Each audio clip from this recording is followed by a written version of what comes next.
حافظ صاحب یہ جو معاملہ ہے آئینی ترمیم کا، اس پہ میں بھی حکومتی کچھ جو اہلکار ہیں ان سے بھی بات کر رہا تھا، اور ان کا یہ کہنا تھا کہ تقریباً جو بھی ڈفرنسز تھے وہ ختم ہو گئے ہیں۔ یہ جو آئینی بینچ کا جو پروپوزل ہے جو آپ کی جماعت نے دیا ہے، پیپلز پارٹی اور نون لیگ اس پہ مکمل طور پر آپ سے اتفاق کر چکے ہیں؟ بسم اللہ الرحمن الرحیم، بہت شکریہ فاض بھائی۔ گزارش یہ ہے کہ کافی تگدو مولانا صاحب نے اور جمعیت علماء اسلام نے اس سلسلے میں کی ہے۔ ابتدا میں آپ کو معلوم ہے جو متوازہ حکومت کی طرف سے لایا گیا، پہلے چھپایا گیا تھا، اس کو تو جمعیت علماء اسلام نے سرے سے ہی مسترد کیا، کیونکہ اس میں قانون، قوم، پارلیمنٹ، ریاست کی تباہی تھی۔ اور جو بعد میں آیا، جو دیگر پارٹیوں نے بھی، Peoples Party, P M L N, Jamiat Ulema Islam, سب نے مسودے پیش کیے، تو اس سلسلے میں پارٹیوں نے رابطے شروع کیے۔ مولانا صاحب کے ہاں آئے پیپلز پارٹی والے بھی، پی ایم ایل این والے بھی، اور جمعیت علماء اسلام نے اپنا مسودہ بھی ان کے سامنے رکھا۔ اس سلسلے میں کل رات پیپلز پارٹی کی بلاول بھٹو کے پاس مولانا صاحب گئے، پھر آج میاں نواز شریف صاحب سے بیٹھک ہوئی۔ بات ظاہری طور پر وہی ہے جو میڈیا پر آپ سن رہے ہیں کہ کافی حد تک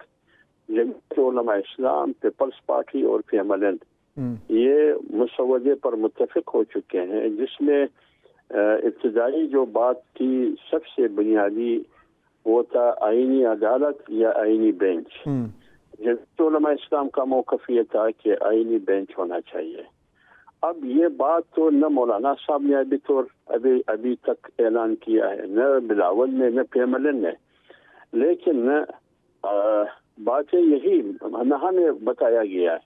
میں تو اسلام آباد میں نہیں ہوں اس وقت، تو لہٰذا جو باتیں کافی حد تک اتفاق ہو چکا ہے اس میں یہ آئینی بینچ کی بات بھی ہے، جو میڈیا سے پتہ چلتا ہے۔ ابھی تک نہ مولانا نے کسی کو بتایا ہے، نہ کسی دوست کو بتایا ہے۔ تو اس لیے میں کہہ رہا ہوں کہ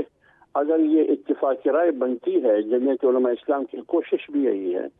کہ آئینی عدالت کے بجائے آئینی بینچ بہتر رہے گا، کیونکہ آپ کے پاس 150 سے زیادہ کیسز نہیں ہے جو آئین سے ریلیٹڈ ہے، تو 150 کیسز کے لیے آپ آئینی عدالت بناتے ہیں، اس میں کوئی معقولیت نظر نہیں آتا۔ تو اس لیے آئینی بینچ جمعیت علماء اسلام کی تجویز ہے، اور امید ہے کہ انشاءاللہ العزیز ہم ایک اتفاق رائے تک پہنچ سکیں۔ اچھا، اب حافظ صاحب کیونکہ یہ پیپلز پارٹی کی طرف سے یا گورنمنٹ نون لیگ کی طرف سے ظاہر بات ہے جو ان کی جو اسٹیٹڈ پوزیشن تھی اس سے یہ کچھ کمپرومائز ہے، تو اگر وہ آپ کی جماعت کی اور مولانا صاحب کی یہ والی تجویز جو ہے آئینی بینچ کی اگر وہ مانتے ہیں، تو اس کے عوض جو ان کے مطالبات ہیں، مثال کے طور پر کہ جی جو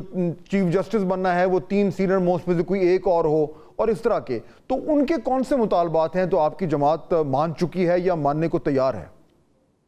دیکھیں فاض بھائی، یہ تو میرے خیال میں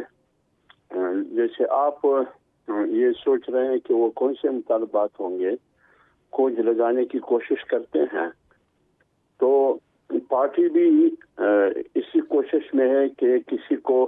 رہائی نہ دے کہ ہمارے اور دیگر پارٹیوں یا حکومت کے درمیان کن کن چیزوں پر اتفاق ہوا ہے اور کن کن چیزوں پر نہیں ہوا ہے، کیونکہ وقت سے پہلے اس کو ظاہر کرنا ہمیشہ اس سے نقصان ہوتا ہے۔ تو اس لیے ابھی تک کسی بھی پارٹی نے یہ ظاہر نہیں کیا ہے کہ اگر بینچ پر فیصلہ ہوتا ہے